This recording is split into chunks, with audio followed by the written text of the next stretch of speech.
Hello to everybody. Welcome to the last morning session of the last day of this very interesting conference. And we start today with the session with Thierry, who will tell us everything about reactor neutrinos in the recent years. So I will report about the reactor neutrinos, basically from SHO until now. And so the context is obviously the atmospheric neutrino anomaly. And to test this anomaly in the context of Kamiokande and Super Kamiokande, two reactor neutrino experiments were built. So the idea was to go farther away, to be at the right baseline for the atmospheric delta m square. And so before that, the reactor experiments were done at 100 meters at most, and now they have to go at 1 kilometer. So it means you lose a factor 100 in flux. And for that, you need to enlarge the detector. And for the first time, SHO decided to go with a monolithic underground detector, so 5 tons.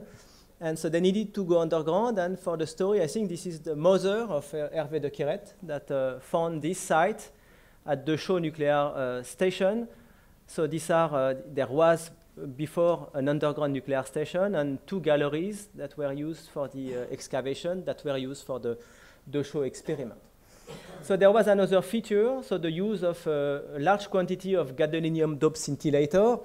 It was very important to reduce the background, and it turned out that the scintillator degraded over time, so the experiment took data only for a few months, including reactor off data. So this is the integration of the SHO detector. So, and we have to compare that with the situation now. So this was the state of the art in 2000 or so, and you can see Yves Desclés, the acrylic sphere, and the 5-ton volume for the gadolinium-loaded scintillator in the SHO laboratory that is used also for double SHO. There was another experiment. It came slightly later for the data taking in 1998, the Palo Verde in the Arizona. So they excavated a shallow underground laboratory. So SHO was 300 meter water equivalent, and Palo Verde was only 30 meter water equivalent. So they had to use a segmented detector to fight the background. And so this led to slightly higher systematics and background. So on the left panel, you see the results, the spectra of Palo Verde and SHO. So at that time, you had something like 1,000 of events used for the analysis, and they didn't see any oscillation. So these null results excluded the nu mu to nu is channel as the mechanism involved in the atmospheric anomalies. And there was a very nice, let's say, byproduct to constrain the θ13 mixing angle to a value of less than 0.2. And at that time, it was often called the θ SHO, the SHO mixing angle, because they provided the best constraint for the next 15 years or so. Okay, then the next context was what was discussed by Art yesterday, and the solar neutrino saga till the first SNO results. And my impression at that time was that after the SNO results, so the sizable fraction of the community was thinking that for the future, so what will be the future will be neutrino beam experiments, neutrino factories, super beams, all of that, but there was not much more room for reactor experiments. So it was really not fashionable. It was not fashionable, even though there was the Camland result coming later, and that I want to notice again that the size of Japan matches very well the solar neutrino oscillation length. So this experiment would have probably worked anywhere in Japan. And they came in 2002 with this very nice and important results for reactor neutrino physics. So you have here the number of observed events with respect to the prediction. So all the short baseline experiments, here 1 kilometer. And then came Camland with the deficit. And this was somehow a breakthrough, a turnover for reactor neutrino physics and for θ13. Because at this end of 2002, we had 2 mixing angles that were measured and measured to be large. and we had one constraint on the θ13 mixing angle that obviously was the next goal. And θ13 at this time made it to the top priority list. And so to address θ13, there are two paths. So θ13 is the fraction of electron neutrino in the isolated neutrino from this solar neutrino pair. And to get θ13, so first we had no theoretical prediction. So this is an histogram that was used at that time to understand where we stand. And the range of value predicted for θ13 was from 0 to the show bound, of course, and only a few models made it to the right value. And to access this θ13 parameter, so two ways were used to connect this electron flavor with this atmospheric delta M square. So the disappearance channel, where you search for the disappearance of electron antineutrino at 1 or 2 kilometers, or the appearance channel, where you search for the appearance for electron neutrinos from a new muon neutrino beam, a pure beam, at a few kilometer baseline with an energy of 100 MeV or the GeV range. So, I mean, now this is all obvious. So at the beam, for the beam experiment, you have a complex oscillation formula that depends on θ13, on the delta M square, on the mass hierarchy, on the delta Cp, whereas that for the reactor neutrino case, you have an oscillation formula that mostly depends on θ13 once you fix the delta M square atmospheric. And so in the case of the reactor, it's a disappearance experiment, so it's not sensitive to the delta Cp, and the energy is low, the baseline is short, so you don't have any matter effect. So this could provide a clean measurement of θ13, but this was not well recognized in 2002 and not well accepted. And the path in 2002 was more to pursue with this beam experiment and fixing somehow in mind the value of the delta Cp and the value of the mass hierarchy. And this is a table that I retrieved from 2002, and I think I laid it down to onto the office of Michel Spiro, that was the director of the DAPNIA. And you can see the sensitivity of MINOS, Icarus, Opera, that was extremely good, and the sensitivity of T2K at the level of 0.006. And so there was, with this panorama, there was basically no room for reactor experiments, and people say, why should we do that? This will be measured by beam experiments. And so we tried with some small view graph to explain that with a beam experiment, if you measure a given probability of oscillation here with T2K, this will lead to a range of value of θ13, but we were not extremely convincing, so it took a little bit of time to convince the funding agencies and the world community.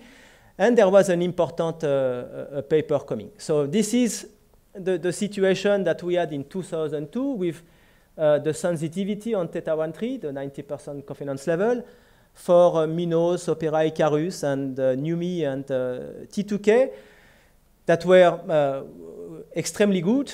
And so the reactor neutrino proposal were coming in.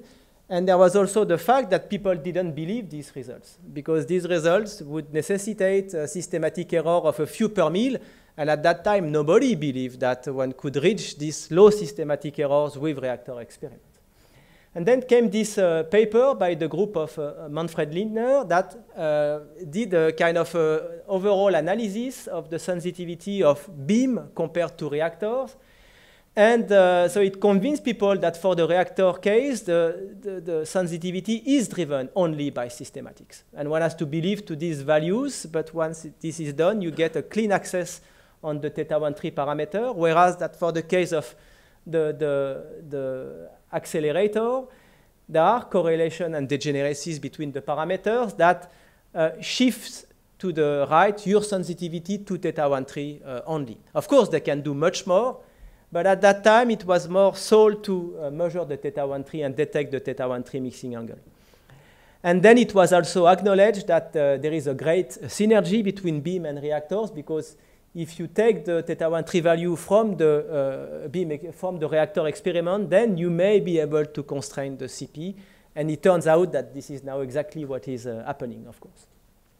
So then we came with this new concept to have 2 detectors, because for the case of Chaux and Palo Verde, the leading systematics of 2% was coming from the uncertainty on the flux from the reactor.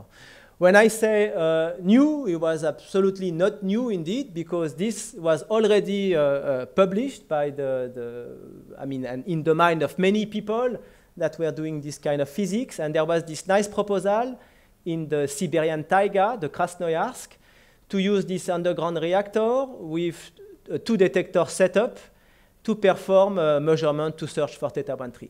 So we tried with this site, and maybe Lothar, if he's there, he can remember, but there was a visit that was cancelled by the Russian authorities in 2003, and we could not pursue in this direction. But this was an excellent proposal. So then there was a growing attention in the community to get θ13 with reactors, and many meetings, including an important meeting at the University of Alabama in 2003. And a working group was formed, and eventually, so a white paper, so edited by Mori, was published to get θ13 with reactors and to investigate the different options, and also to address the challenges. So the goal was to reach this 0.01 sensitivity on sin squared 2 θ13. And at that time, the best systematic was 3%, and the best statistical error was 3% as well.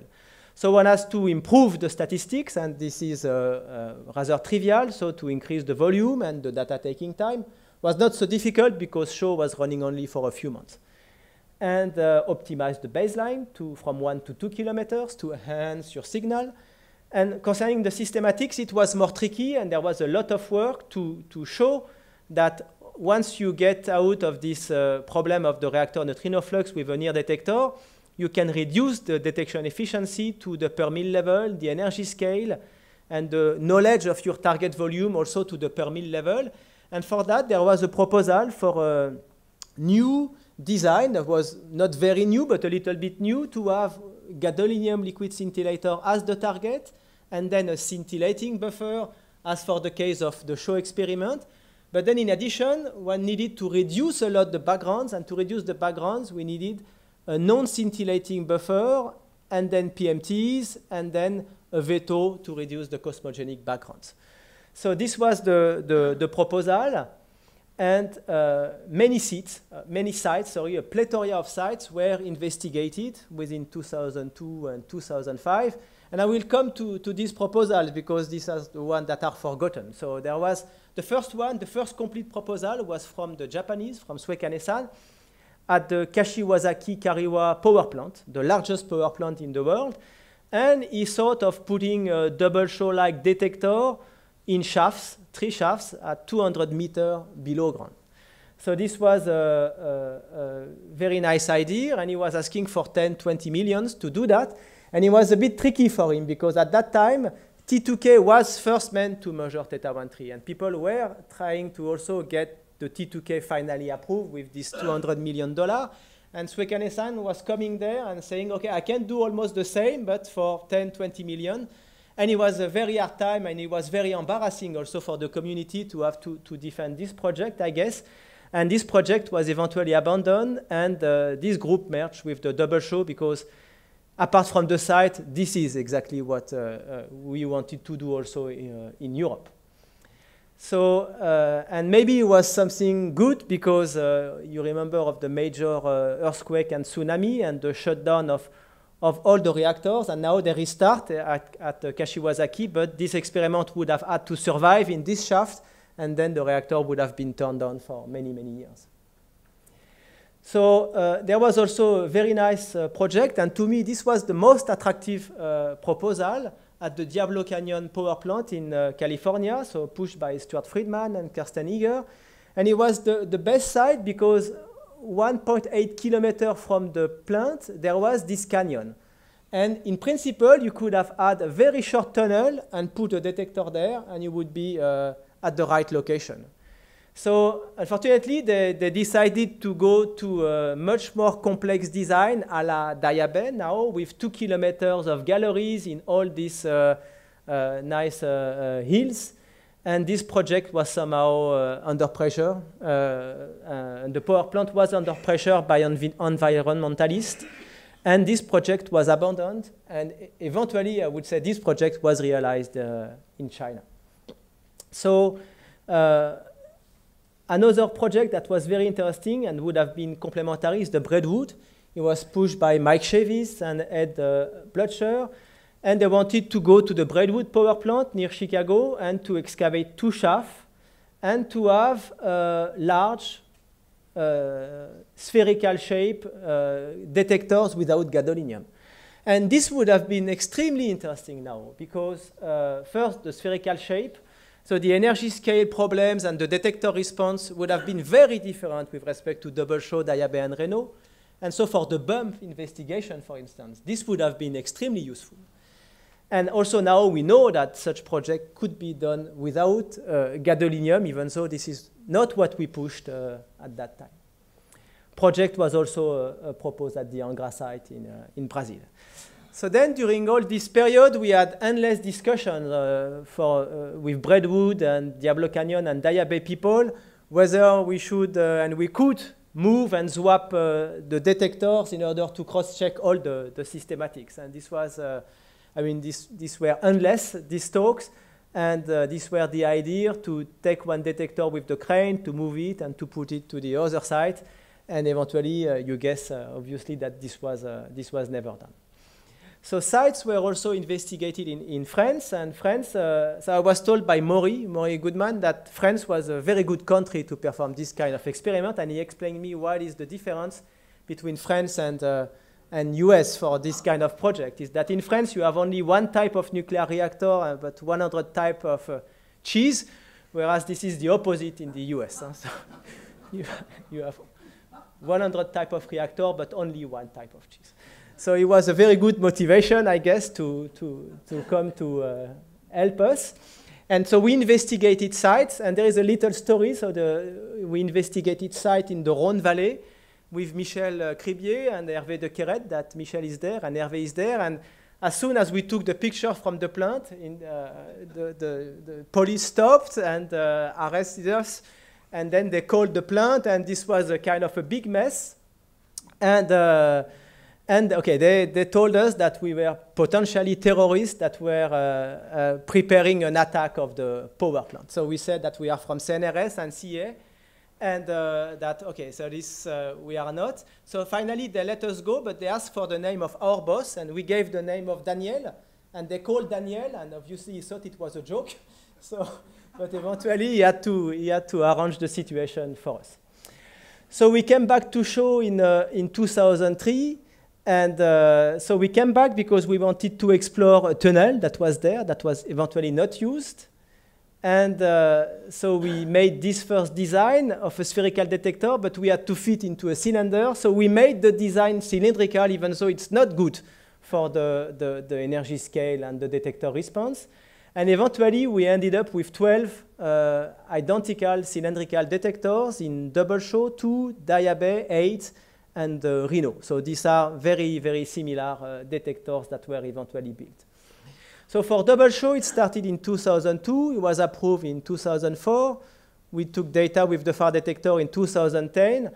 And unfortunately, we had a late excavation of the NIR detector laboratory that delayed the NIR detector data taking in 2014. And so we had good publicity in the Big Bang Theory that reported the results of double show in 2011.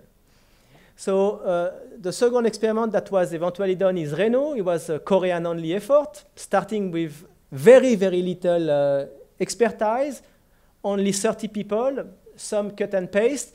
But it was eventually a very great achievement for this small group of people that started from scratch in this field. So this is really a great thing.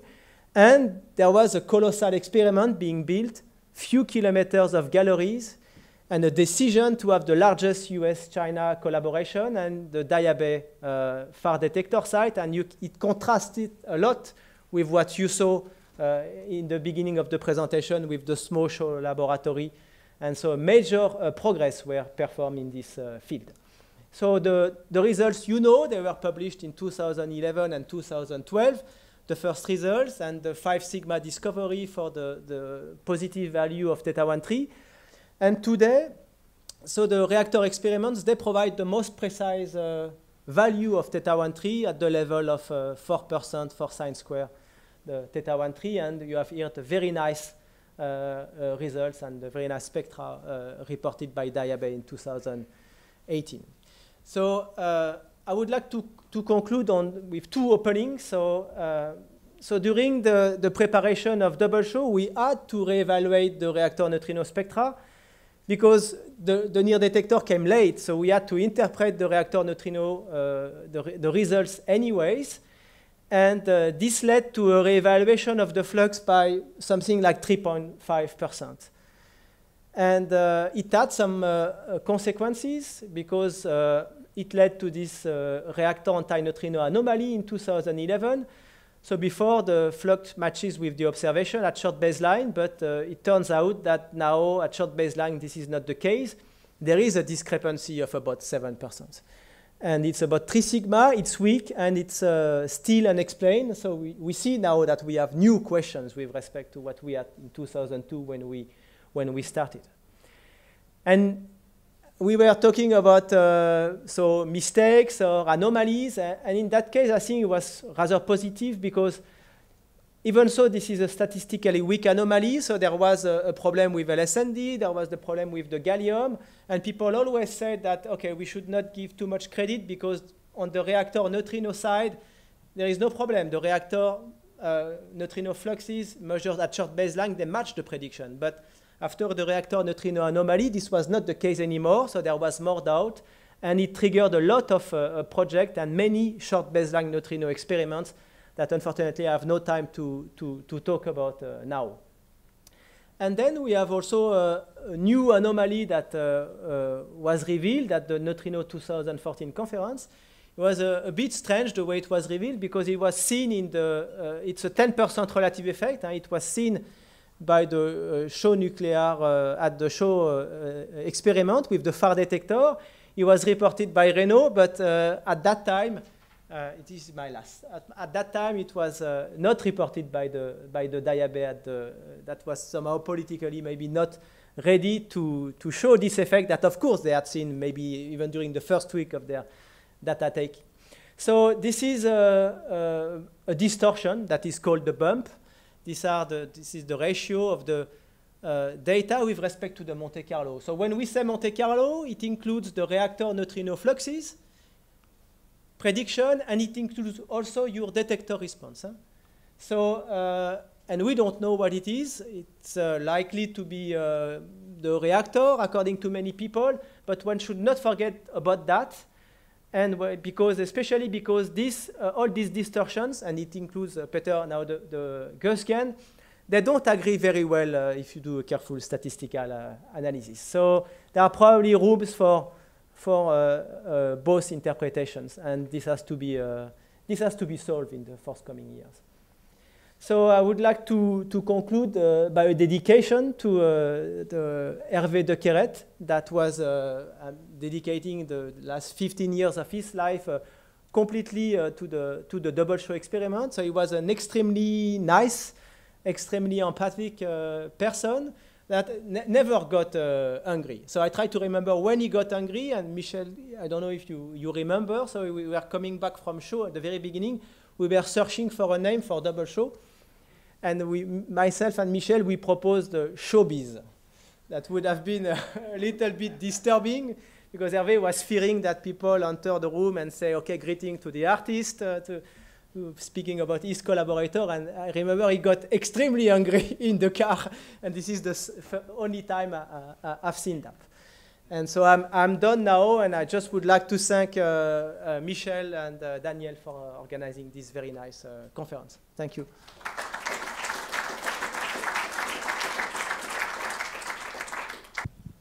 Murray Goodman, Argonne.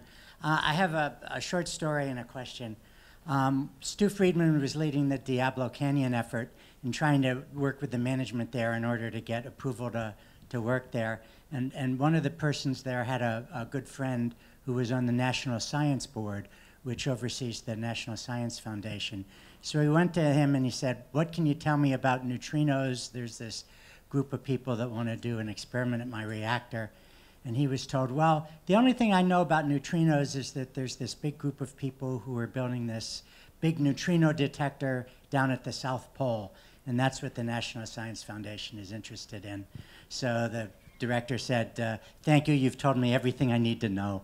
And he went back and told Stu Friedman no. So my question is, when Hervé's mother found Sho, what was she looking for?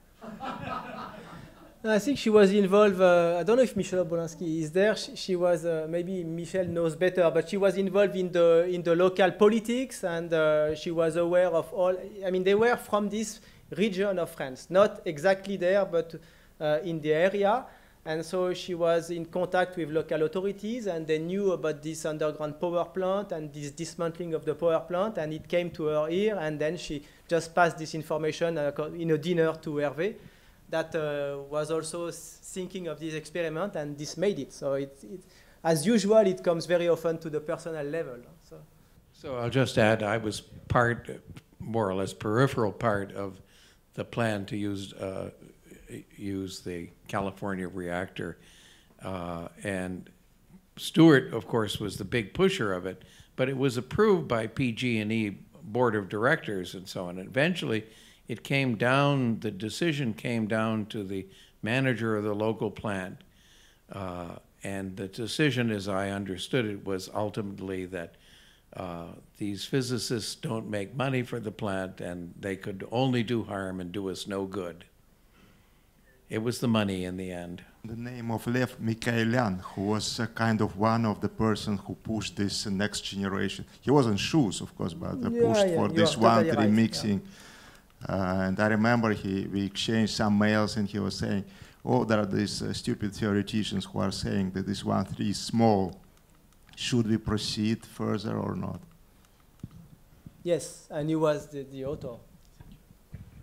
Maybe we have also to give credit to people like Sergei, which was extremely active in arguing for this experiment.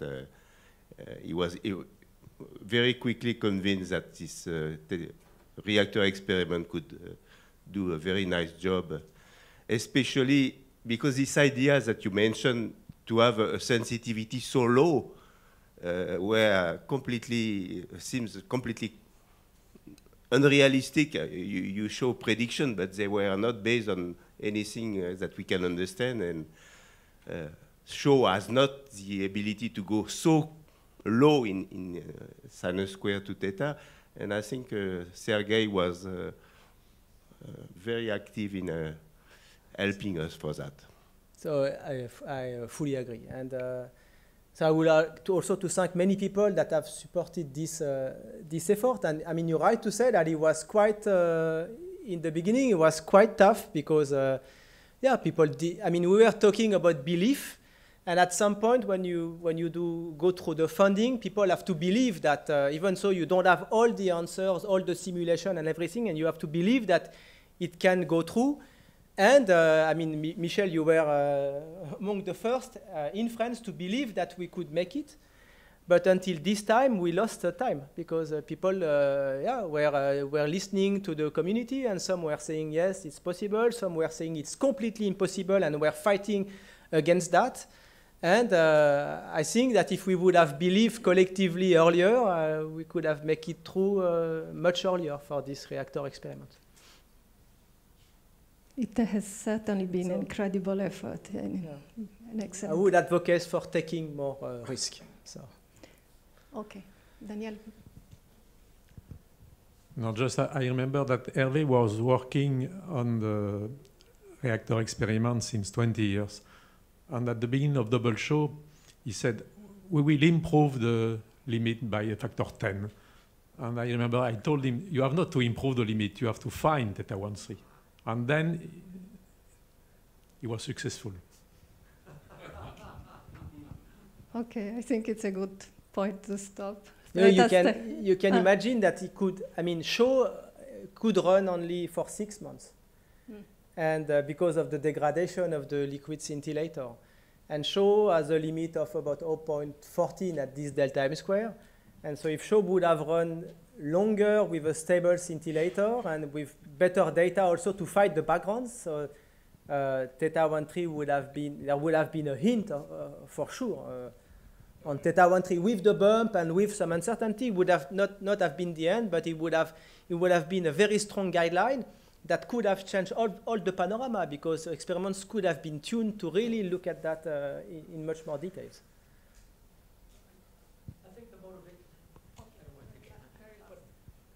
I think the original motivation for those two experiments was not theta 1.3. It was because the atmospheric neutrino anomaly suggested strong mu-E mixing.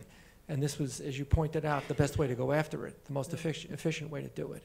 And I don't think people were worried about getting theta 1.3 once they were able to rule out large mu-E mixing. There was no motivation. They didn't anticipate to stop after a few months of data taking these.